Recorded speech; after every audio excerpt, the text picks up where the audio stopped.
Atenção! Começa agora uma teleaula de História do Ensino Fundamental. Você vai assistir a teleaula de número 8. Bons estudos!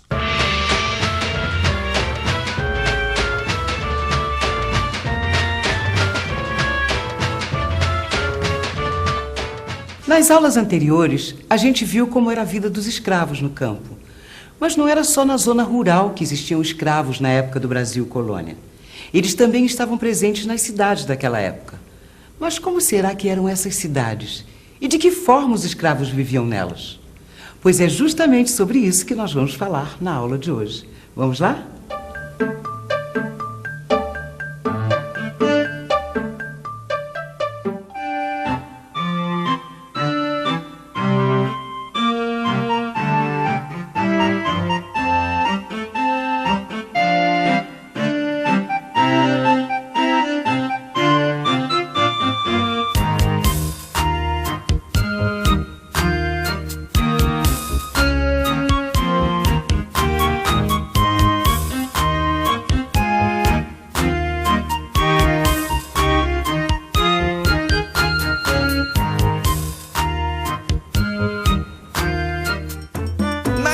Esse prédio foi construído há mais de 200 anos. O Brasil ainda era uma colônia de Portugal e apenas 50 mil habitantes moravam por aqui. Mas como será que era a cidade na época em que esse prédio aí foi construído?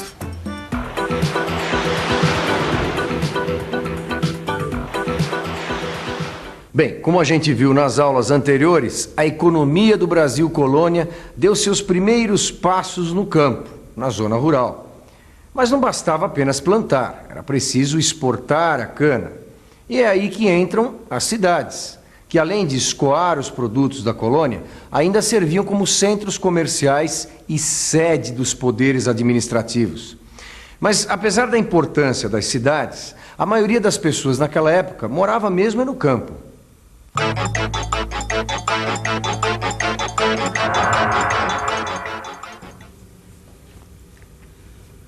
No fim do século XVIII, as 5 principais cidades brasileiras somavam juntas apenas 5,7% da população brasileira.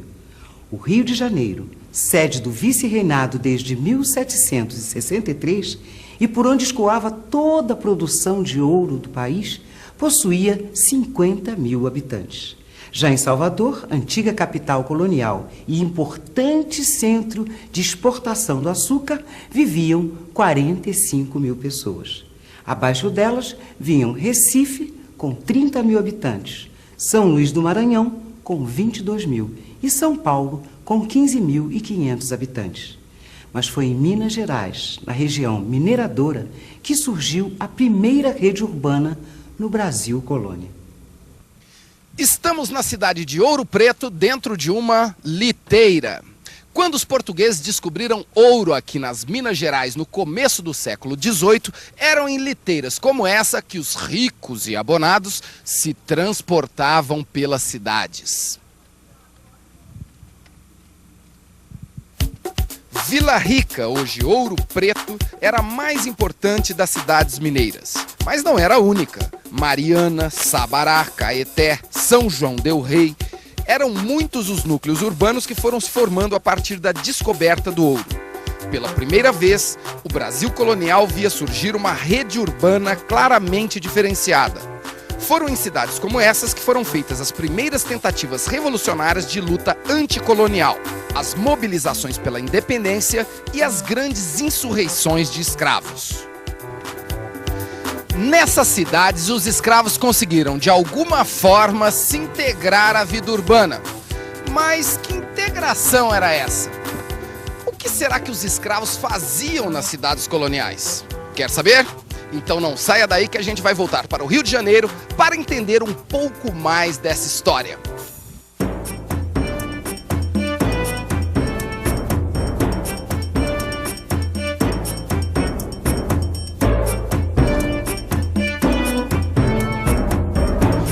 No início do século XIX, o Rio de Janeiro era a sede de governo da metrópole e a principal cidade da colônia.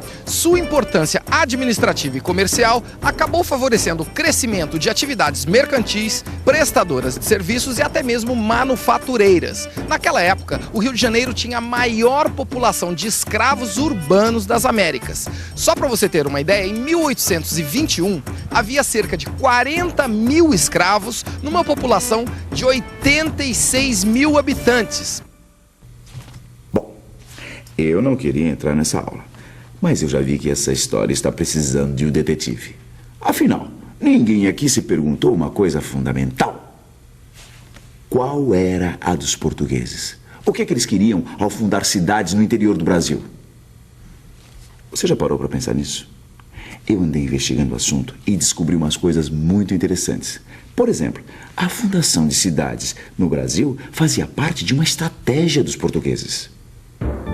Os portugueses queriam garantir um domínio permanente sobre a colônia e fundavam cidades para que elas servissem como postos avançados da coroa portuguesa, porque era nas cidades que os portugueses impunham seus costumes, sua cultura, seu comércio. Era a partir das cidades que eles exerciam seu domínio econômico e militar sobre o Brasil. Mas aqui vai uma pergunta. Qual era a diferença entre as cidades coloniais brasileiras e as cidades da América Espanhola? Ao contrário das cidades fundadas pelos espanhóis, as cidades fundadas pelos portugueses no Brasil não eram planejadas. As cidades fundadas na América Espanhola pareciam um tabuleiro de xadrez, com desenho geométrico. Já as nossas cidades coloniais cresciam sem maiores planejamentos. O desenvolvimento das nossas cidades acontecia muito mais em função do relevo, dos aspectos naturais do terreno, do que em função de algum desenho geométrico. Se a gente prestar atenção nos centros históricos de Salvador, do Rio ou de Olinda, vai perceber isso claramente. Outra coisa que chama a atenção nelas é a importância da igreja. Repare na grandeza das igrejas e conventos, que mostram o poder que a igreja mantinha no Brasil colonial. A arquitetura das cidades também fala muito sobre a economia. As maiores atividades econômicas eram o comércio de exportação de mercadorias da colônia e a importação de escravos. Era uma economia basicamente mercantil. Tudo se vendia e se comprava nessas cidades. A mão de obra era a mão dos escravos. As marcas da economia colonial têm sempre os sinais da escravidão. Tem mais uma coisa que eu gostaria de investigar. Quais as maiores diferenças entre as cidades coloniais e as nossas cidades hoje em dia? Você acabou de ver as marcas deixadas pelo trabalho escravo. Isso mesmo, não tem mais escravidão. Outra diferença importante: a igreja não ocupa mais o centro do poder na vida das cidades.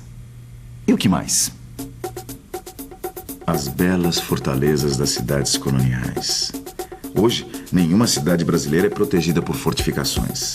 Mas as cidades coloniais, todas tinham seus fortes, com os canhões apontando para os principais acessos de entrada.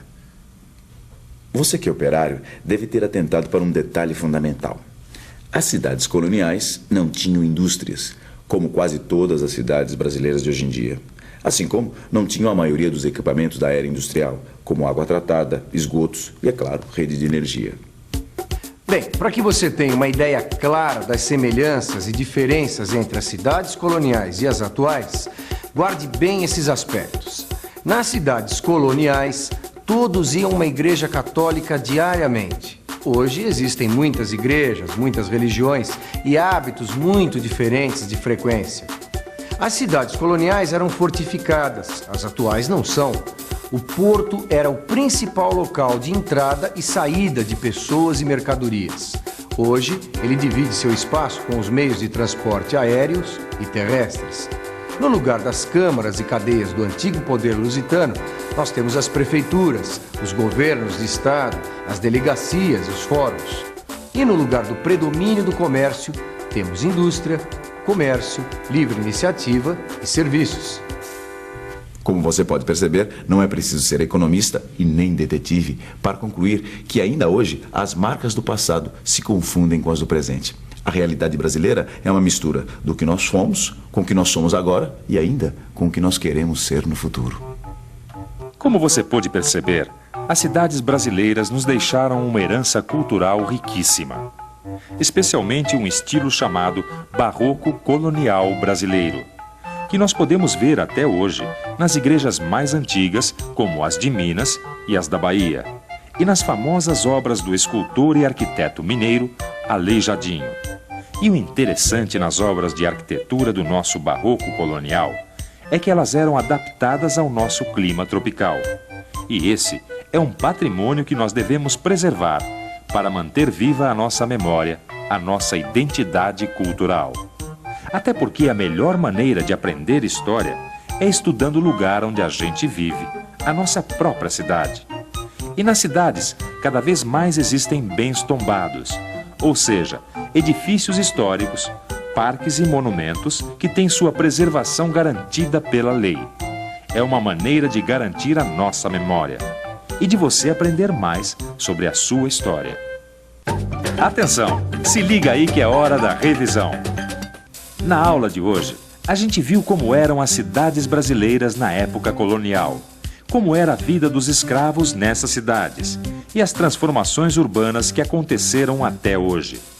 A gente viu também a importância da preservação da memória histórica das nossas cidades. Pois é, a gente chega ao fim de mais uma aula. E eu gostaria de deixar uma pergunta aqui no ar para você refletir com seus colegas.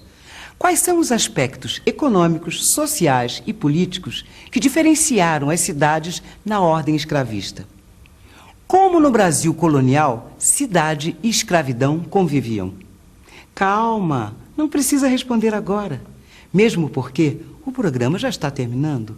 Antes, leia o livro, tire suas dúvidas, faça os exercícios. Depois, você vai ver que responder a minha pergunta vai ser fácil, fácil. Bem, por hoje é só. Na próxima aula a gente se vê. Até lá.